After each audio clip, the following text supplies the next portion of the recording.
Hi, thank you so much for tuning in to P2P Relates, where we talk about all things relationships. I'm Pat Renfro, and this is week 2 of my series on Marriage is Not for Punks, and the subtitle, 12 Things to Think About Before You Say I Do. My title this week is Let's Talk About the Money. So this week we're on the second thing, which is Show Me the Money, Honey.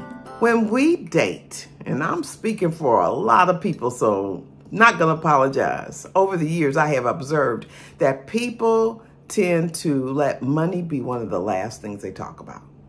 Now, they say statistically that when you think about challenges in marriage, 2 of the greatest ones is money and sex. In our day and age, sex is not something that's the last thing to talk about. But let me tell you, money is something that I think people more often than not, like to avoid. So I'm going to give you 4 questions to consider when you are with your partner. And I want to admonish you not to wait until you fall in love. That's a little bit too late. Because when we fall in love, we start rationalizing. Those 4 things, let's get right to it. First thing you can ask your partner is, if you had $1 million, what would you do with it and why? And kind of contained in that question is, what does money mean to you? Just the first answer to that question can give you so much data. See, when you are dating, you need data. Number 2, when you grew up, in what ways did money impact you? Number 3, as it pertains to money, what is your greatest strength? And what is your greatest weakness? And finally, number 4, how important is your professional life? Whether you're blue collar or you're a professional or you're in between, you have a way that you earn money. Where do you see yourself 5 years from now?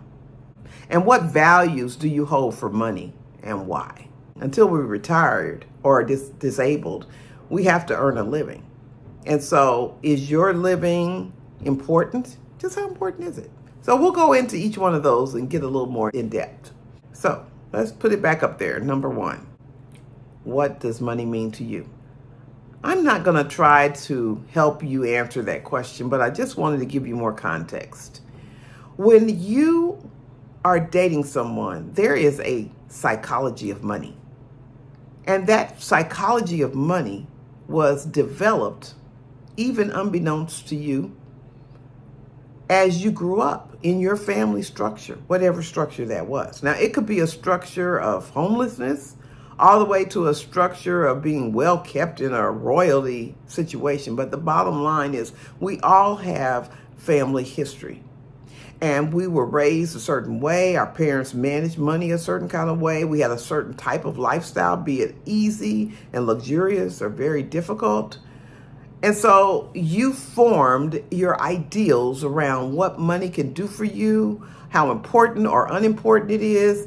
It could be something as simple as how you feel about it. And it could be a hostile feeling as well as a very dependent feeling. So there's a psychology of money. And the reason why that's important in any one of these 4 questions is because when you link up with another person for a long-term or / marital relationship, how you see money, how it's managed, how it's spent, where you're going to go with it, what you can accomplish, what your goals are, how you're going to earn it, all those things can be different.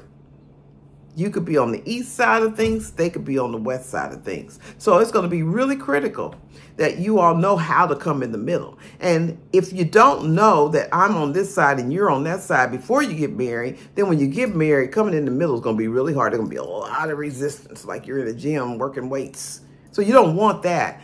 You want to be able to know what you're dealing with.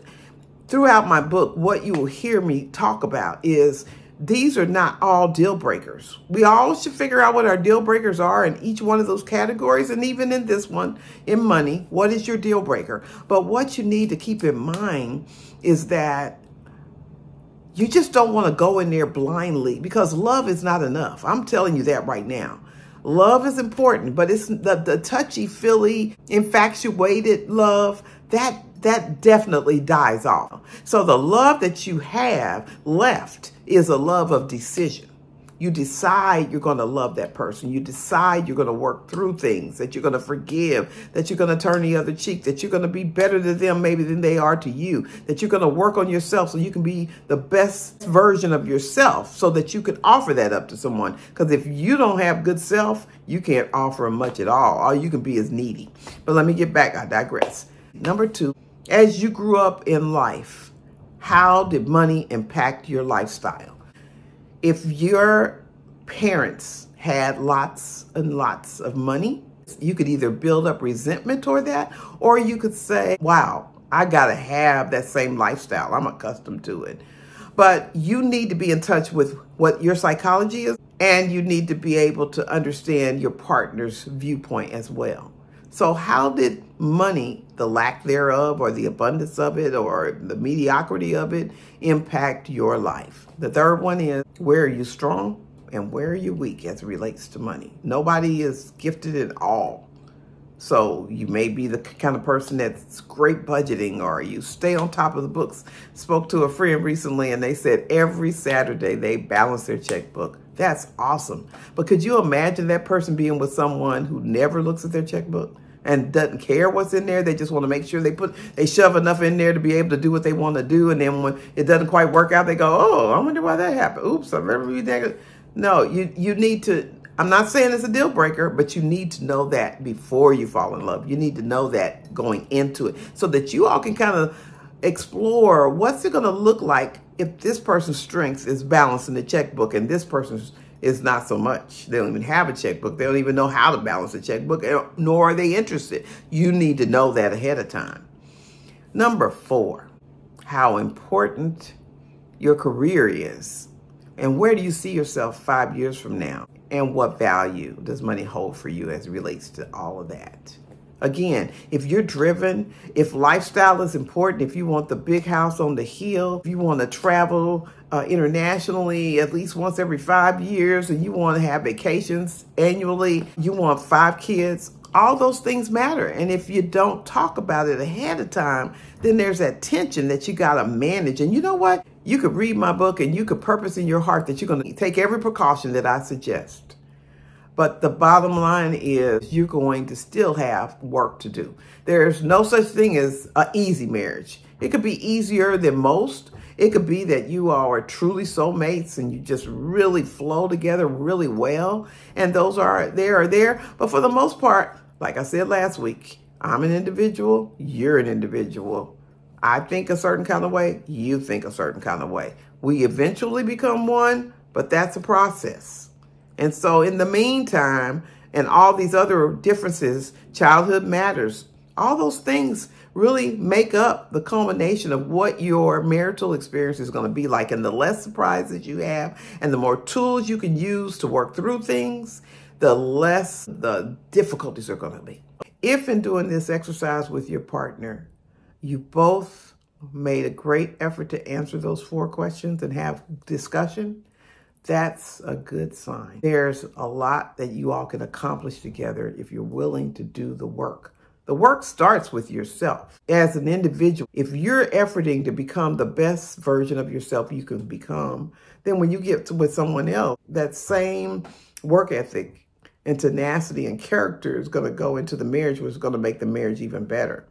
But if both of you all take these questions seriously and you really thoughtfully answer them, you know you got something to work with. Doesn't mean that you're destined for marriage and that you're going to be together forever. No, it doesn't mean that. But again, all these pieces every week that I bring to you are going to give you an idea of who you're dealing with, what the work is, and if you want to sign up for it. Now, I recognize that some of you who are listening to me today don't have a partner. You're not in a relationship. You're just smart enough to prepare yourself in advance. What you want to keep in mind about the psychology of money is that what I would do with $1 million and what you would do with $1 million may be 2 completely different things. And so just knowing the differences in advance will make a difference. And you want to know what you're signing up for, because love will drizzle out, the little infatuation will drizzle out, and then what's left standing is real life. All right, you have a great day. Check out some of my other videos that may help you along the way. Make your comments, and I'll see you next week. Bye.